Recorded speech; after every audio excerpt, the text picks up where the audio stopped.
tardes, bienvenido a un nuevo Prime de Mujeres aquí en Agricultura TV.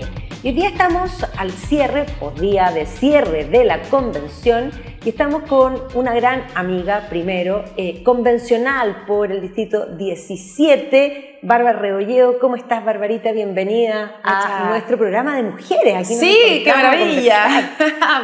Así estamos, las mujeres haciendo tendencia últimamente en nuestro país. Saludo a toda la gente que nos está viendo y a ti, por supuesto, amiga y mi admirada gurú. ¡Ay! Oh, se nos cayó la Constitución. ¿Qué significará esto? A lo mejor es un presagio. Un presagio.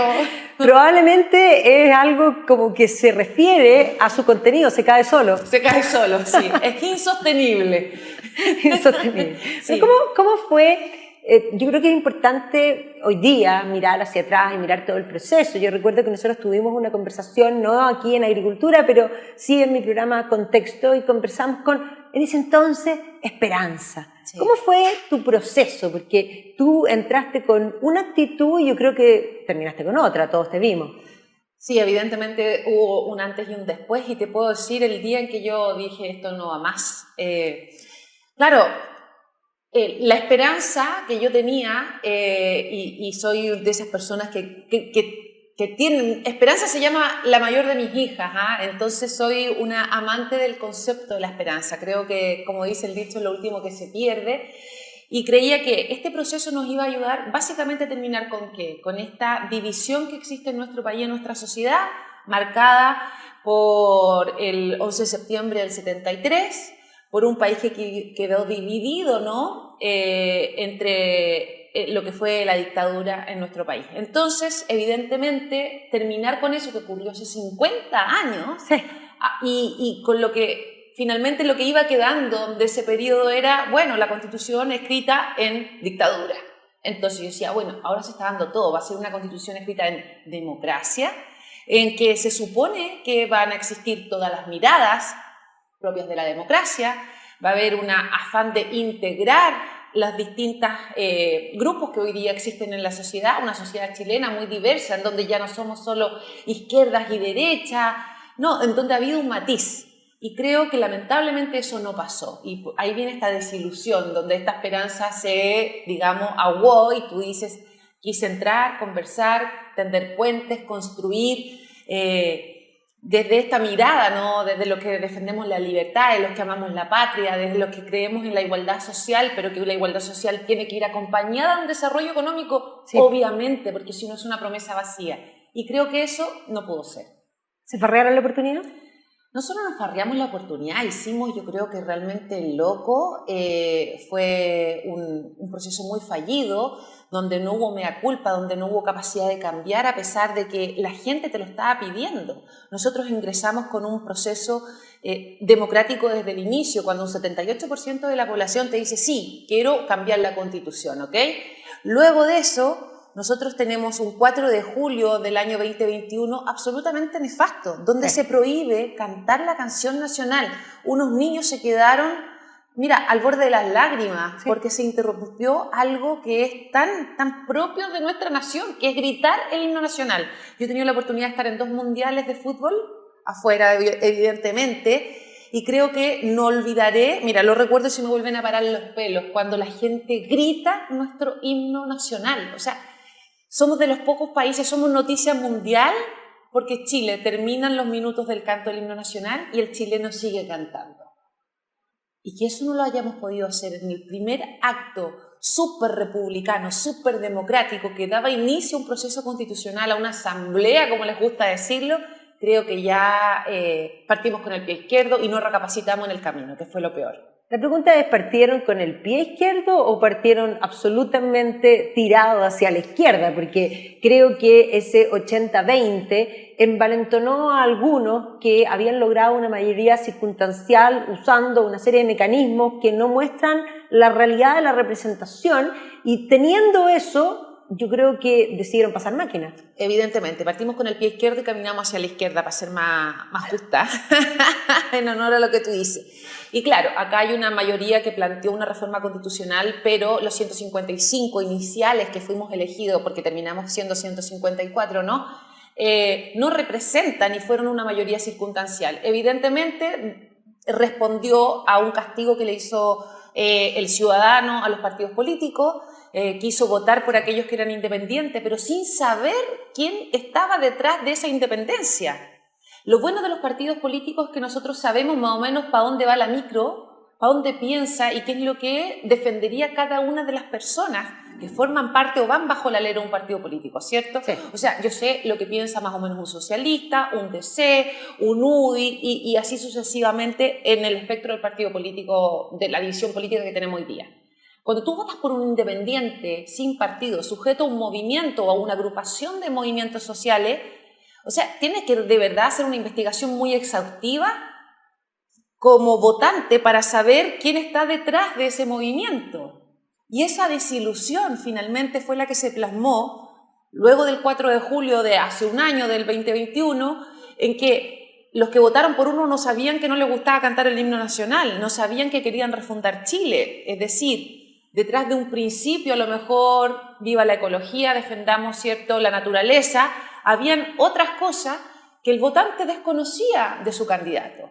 Y eso fue pasando la cuenta a lo largo del proceso en que estos grupos, además, muy identitarios, se atrincheraron, se movieron hacia la izquierda. El que dirigió el pandero acá o la orquesta fue el Partido Comunista, no el Frente Amplio como uno habría pensado, ya que además fueron gobierno, pero son coalición.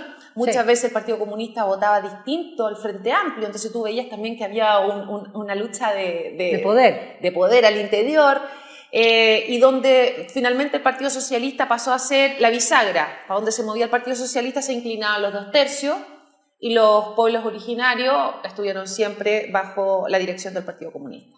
Bueno, y podríamos decir que los 17 escaños reservados son realmente representativos de lo que es el mundo indígena o son más bien activistas de extrema izquierda puestos en la supuesta representación de aquellos pueblos indígenas. Mira, yo no quiero decir que son activistas de la extrema izquierda, yo creo que sí fueron,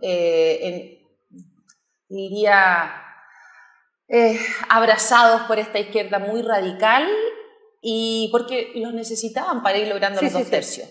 Entonces, en esa medida les dijeron, ok, nosotros aprobamos muchas normas indigenistas, pero tú apruébanos todas las que tienen que ver con reforma de Estado, apruébanos todas las que tienen que ver con derechos sociales, apruébanos todo lo que tiene que ver con la reforma al sistema de justicia.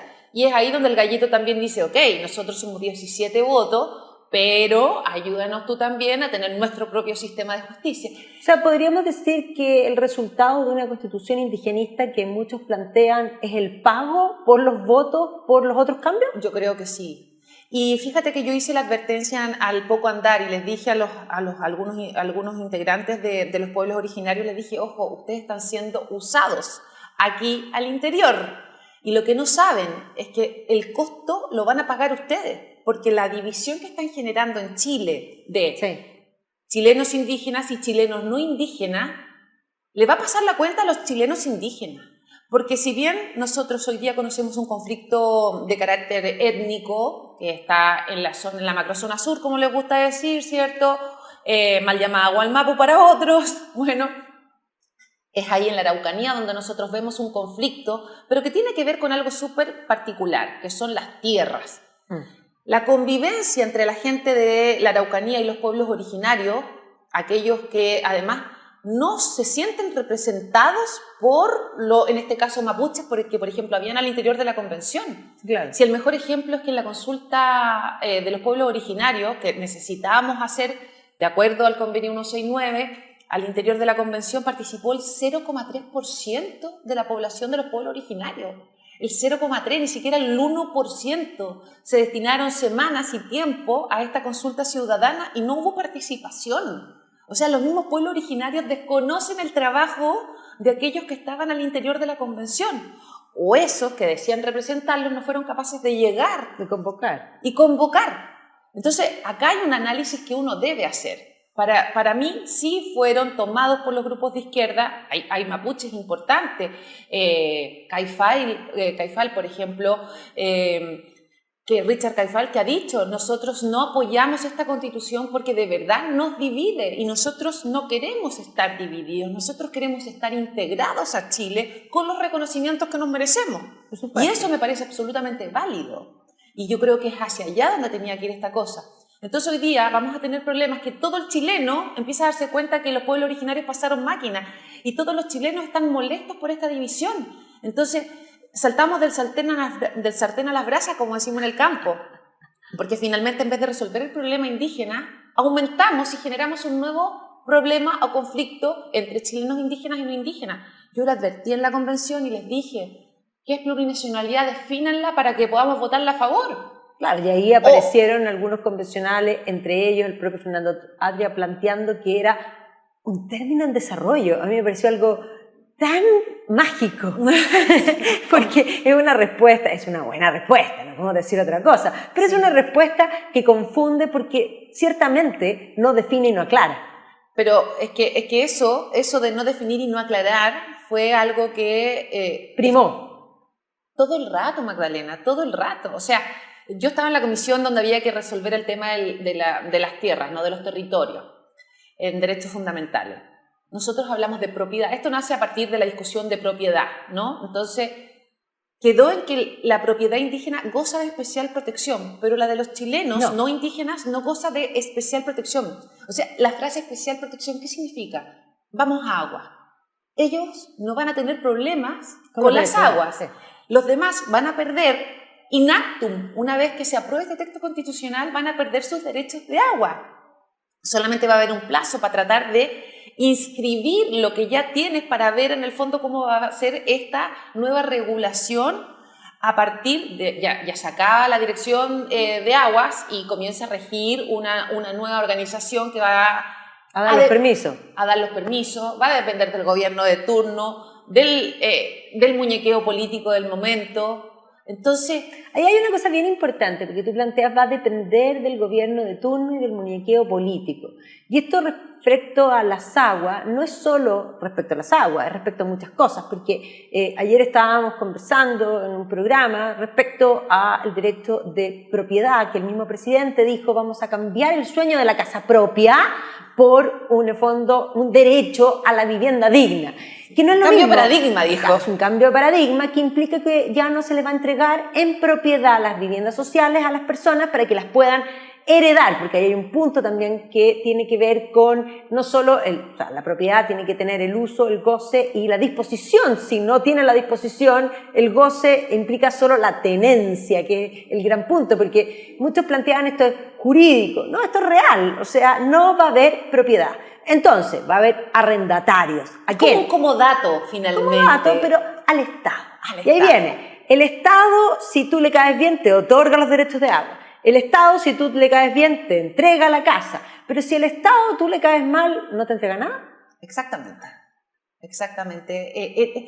Mira, esto es un clientelismo, básicamente, y a mí me da susto lo que pueda significar con las coimas el día de mañana no te quiero hablar del gobernante a nivel más comunal, más regional, ¿no? O sea, él tiene que definir las cuencas, los canales de regadío, además hoy día están en manos de privados, no se ha aclarado cuando existen canales de regadío, ¿qué va a pasar con la propiedad de esos canales?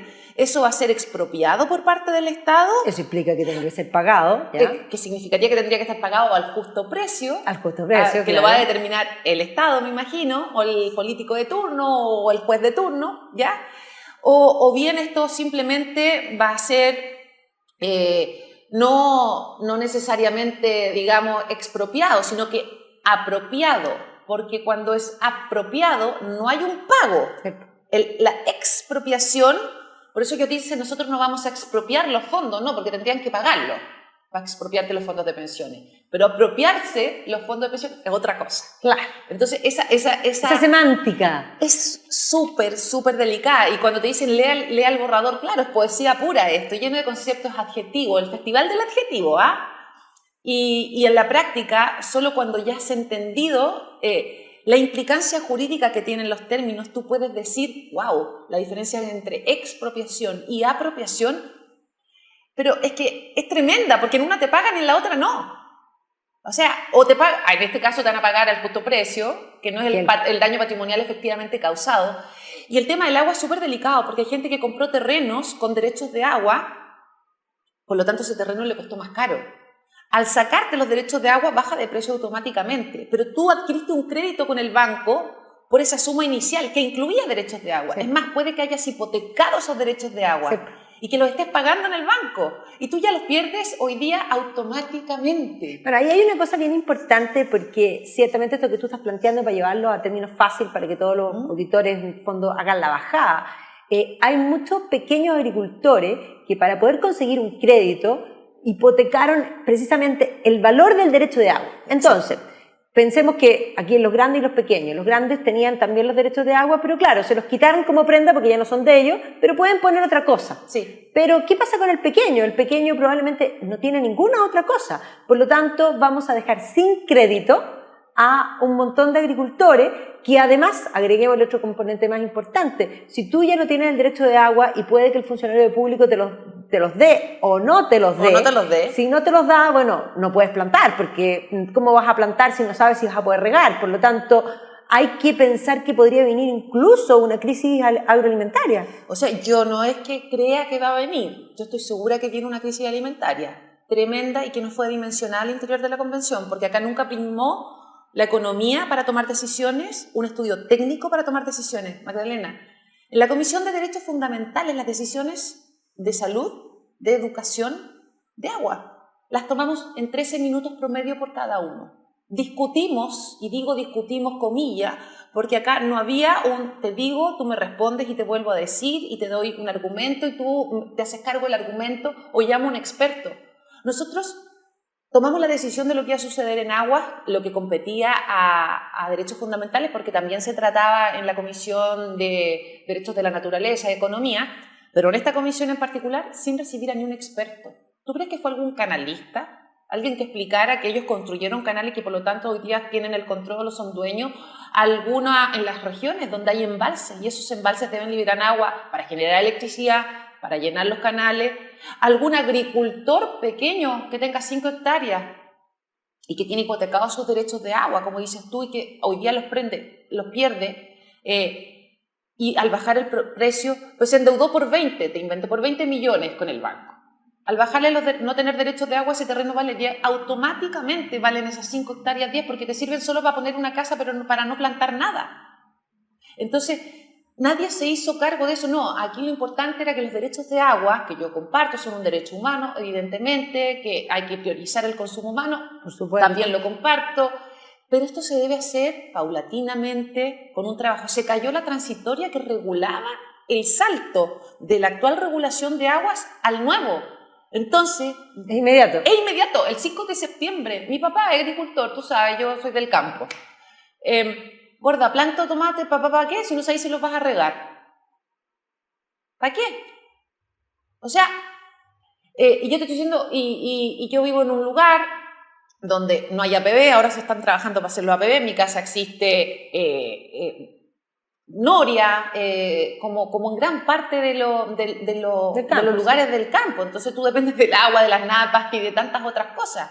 Si te corta la electricidad no puedes bombear el agua. O sea, yo lo que te estoy contando es algo que no solo veo que le pase a lo grande, lo vive la gente en las parcelas que viven en el sur, en el campo. Entonces es realmente demencial acá la falta de estudio técnico, la falta de mirar económicamente lo que significaba. La región de la Araucanía hoy día por los conflictos de seguridad, de violencia, etcétera, hay un 20% menos de agricultores que sembraron granos. Suma la crisis en Ucrania, sí, que era el granero del mundo. Un segundo granero del mundo, Argentina. ¿Cómo está Argentina? 50% de la ciudadanía viviendo bajo la línea de la pobreza. Bajo la línea de la pobreza. Y un presidente diciendo que todo se debe a la sobreproducción, entre comillas. No, claro, y que en el fondo porque exportan todo. Claro. No, sí, que aquí no, impresionante. Entonces, tú dices, ¿qué va a pasar realmente con el problema del abastecimiento? Va a haber menos producción de grano, lo que significa el alza en la harina, alza en el aceite, la maravilla es el aceite, el trigo, el arroz ocupa cualquier cantidad de agua para ser sembrada. Porque y este es un país que consume mucho arroz. Mucho arroz. Bueno, y la harina genera los tallarines, entonces sí, tenemos que pensar en las pastas, ¿no? Entonces, el alza de precio, ¿a quién le va a pegar, Magdalena? A los mismos de siempre, a la clase media baja, porque a ellos tú les subes 1.000 pesos el aceite y es un tema a fin de mes. Por supuesto. Le subes 1.000 pesos el aceite, 1.000 pesos los tallarines, 500 pesos el pan y tú les descuadras su canasta básica. Al privilegiado, como les gustaba decir y que está temeroso de perder sus privilegios, tú le subes 1.000 pesos el aceite y no se le mueve la aguja.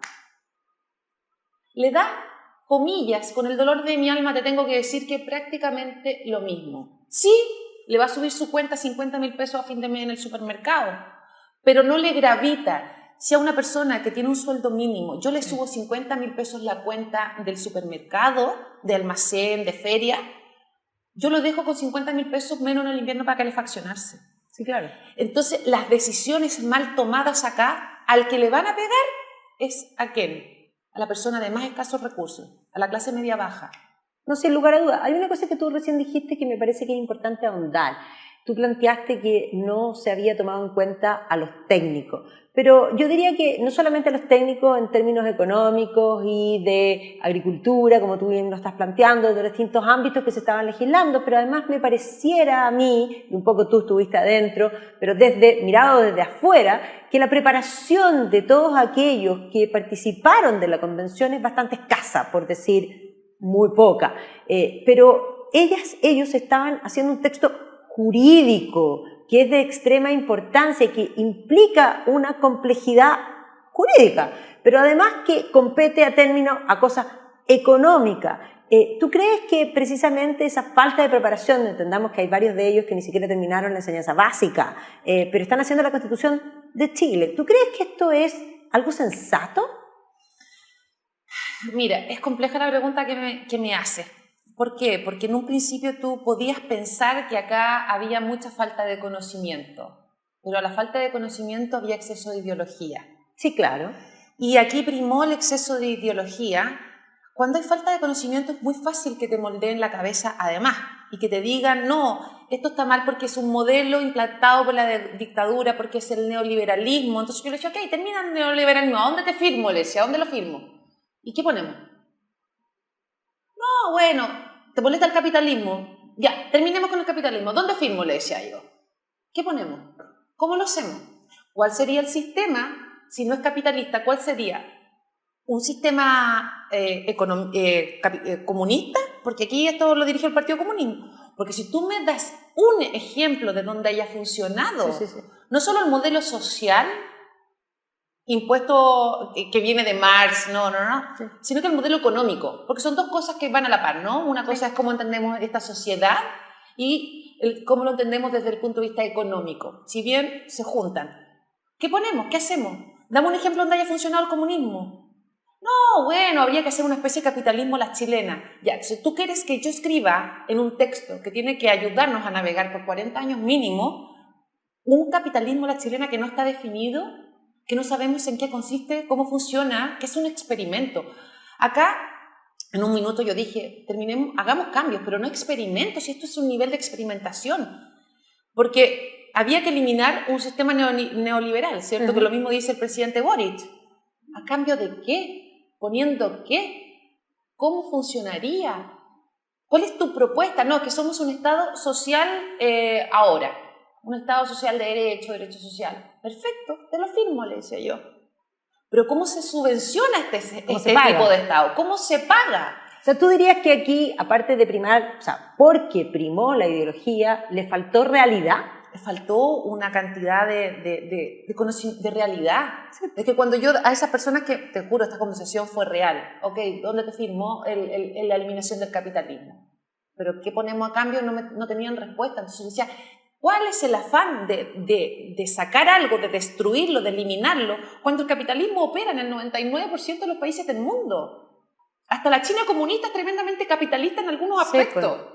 ¿Ah? Sí, claro. Entonces, ¿cómo tú puedes entender una sociedad? Somos un país subdesarrollado y eso les costó mucho entender a la mayoría, porque siempre trataban de implantar esto de que somos un país rico porque tenemos mucho cobre. Entonces yo le decía, una cosa es extraer el cobre y otra cosa es explorar donde hay cobre.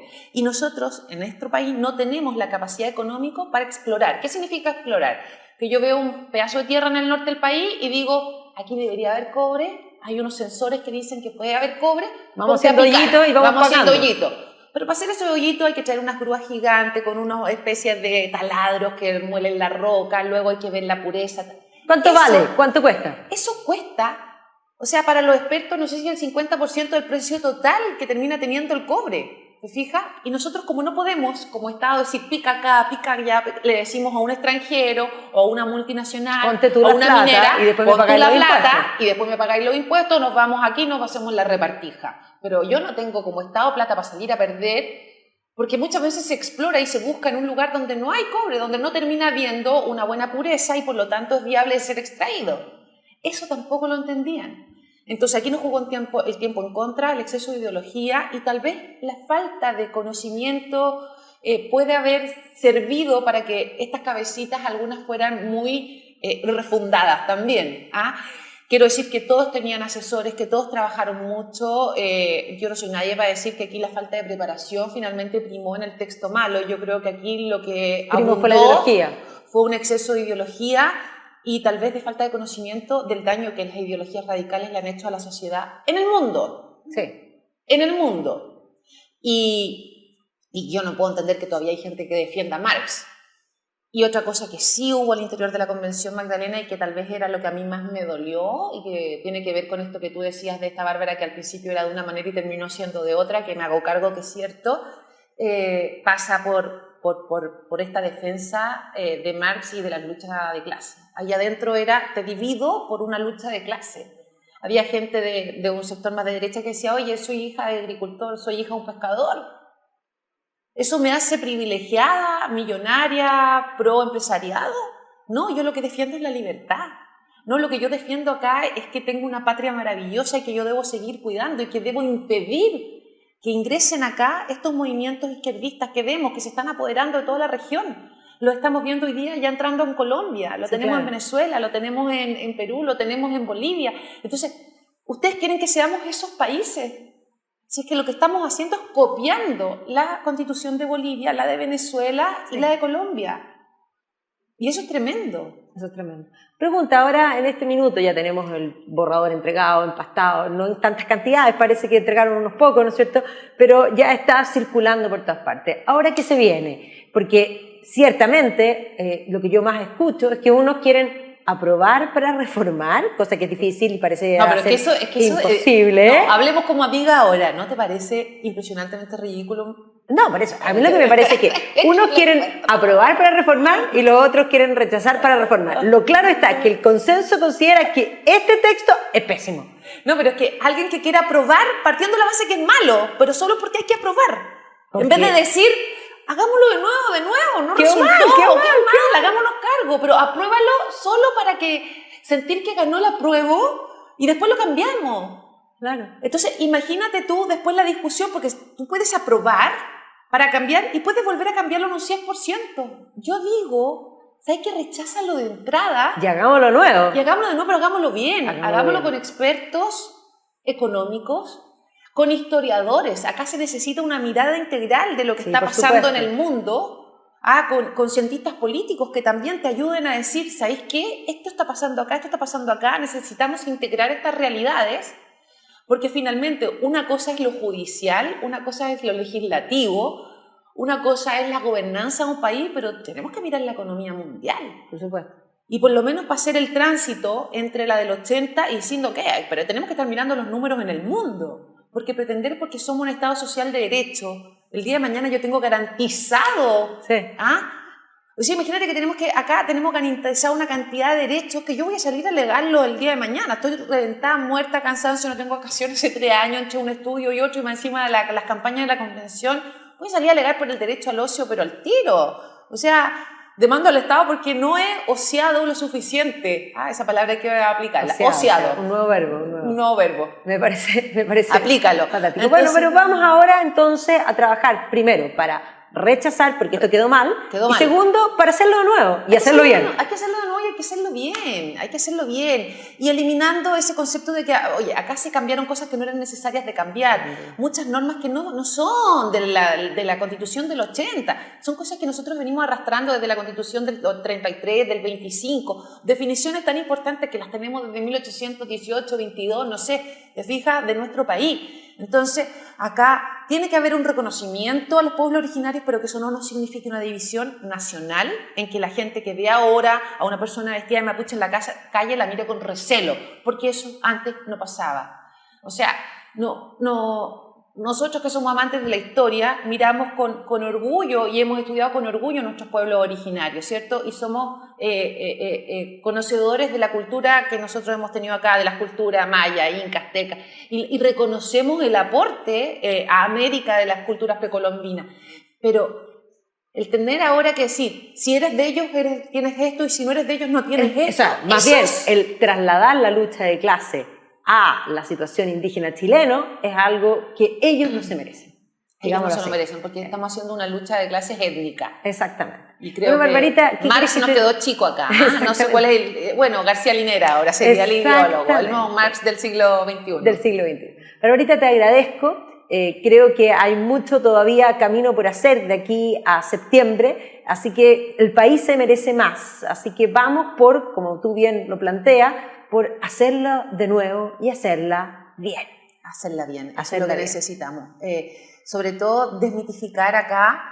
En la práctica sí tenemos que reconocer que lo que dice el mandato constitucional o la reforma que se hizo, ¿cierto? Luego del acuerdo por la paz del 15 de noviembre, era que si no se aprobaba esta, seguía la actual. Lo bonito es que hay un consenso para que no siga la actual y que reformemos aquello que sea digno, necesario y justo de ser cambiado. Sí, ¿no? exactamente. Entonces, creo que hay consenso en eso. Hoy día se comienza a votar en la comisión, en el Congreso también ya, la reforma de los 2 tercios a los 4/7. Creo que vamos para allá. Vamos para allá. Así que no nos quedemos con esto que está mal. Vamos a hacer el camino largo, pero vamos a hacerlo bien. Pero hay que hacerlo bien. Es lo que nos merecemos. Te agradezco, Bárbara, y les agradezco a todos ustedes habernos acompañado y nos vemos en la próxima semana aquí conversando con mujeres, porque nuestra perspectiva es fabulosa. Además que en este proceso las mujeres se hicieron notar. Sí. Y eso que había más mujeres electas y la paridad las dejó fuera. Sí, nos jugó en contra la paridad. Bueno, la paridad. Necesitamos paridad para ser grandes. Sí. Gracias, Barbarita. Gracias a ustedes.